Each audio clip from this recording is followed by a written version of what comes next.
Start. British सरकार जब भारतीय उपमहाद्वीप को छोड़ने लगी तब उसने दिनांक 03/06/1947 को द्विराष्ट्र निर्माण योजना को प्रकाशित किया और भारत सरकार अधिनियम 1947 के अनुसार भारत और पाकिस्तान का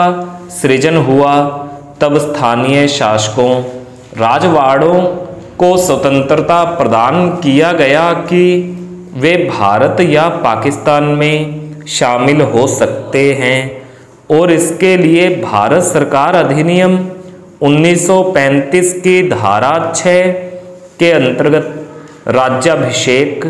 का एक विलेख तैयार किया जाएगा। इस मामले में नवाब राजा अली खान रामपुर उत्तर प्रदेश के शासक थे, जिन्होंने भारत सरकार के साथ विलय के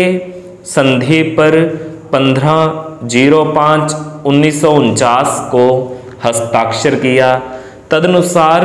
नवाब के आदेश दिनांक 21/05/1949 और 27/06/1949 के अनुसार नवाब की निजी संपत्तियों की घोषणा की गई और विलय करार दिनांक 01/07/1949 के शर्तों के अधीन रामपुर के क्षेत्र को भारत सरकार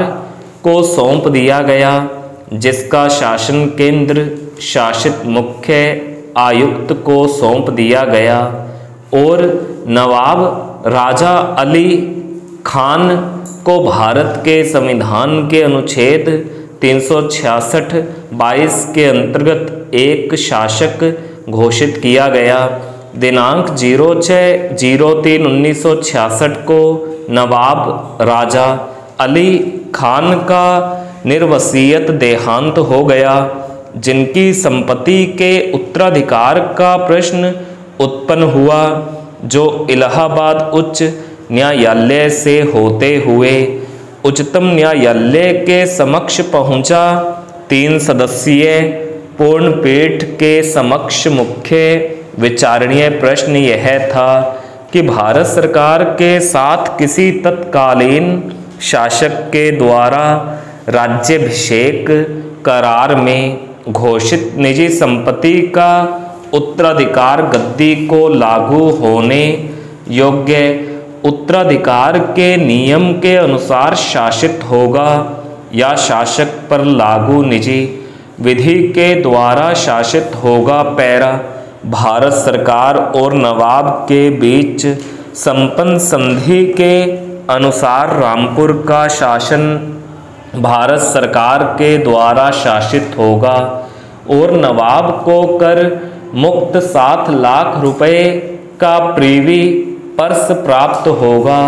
अनुच्छेद 3 तथा नवाब वही व्यक्तिगत अधिकार, विशेषाधिकार, उन्मुक्तियां, प्रतिष्ठा और स्वत्व का उपभोग कर सकेंगे जो करार के पूर्व वे उपभोग करते थे। अनुच्छेद 4 तथा उनके परिवार के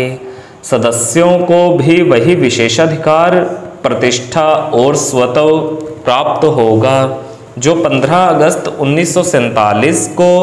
उन्हें प्राप्त था। संधि के अनुच्छेद 6 के अनुसार सरकार ने राज्य के गद्दी के प्रथा और विधि के अनुसार उत्तराधिकार तथा नवाब के व्यक्तिगत अधिकारों, विशेषाधिकारों, उन्मुक्तियों, प्रतिष्ठा और स्वत्व को प्रत्याभूत गारंटेड किया। नवाब की मृत्यु 06/03/1966 के बाद भारत के राष्ट्रपति ने नवाब राजा अली खान के बड़े पुत्र नवाब सईद मुर्तजा प्रतिवादी संख्या 1 को अनुच्छेद 366(22) के अंतर्गत शासक घोषित करते हुए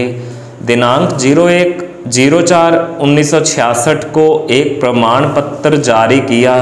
कि वह नवाब राजा अली खान द्वारा धारित सभी चल और अचल संपत्तियों का एकमात्र उत्तराधिकारी होगा, तब किसी भी वादी प्रतिवादी ने इस घोषणा पर आपत्ति नहीं किया। किंतु बाद में नवाब राजा अली खान के दूसरे पुत्र सईद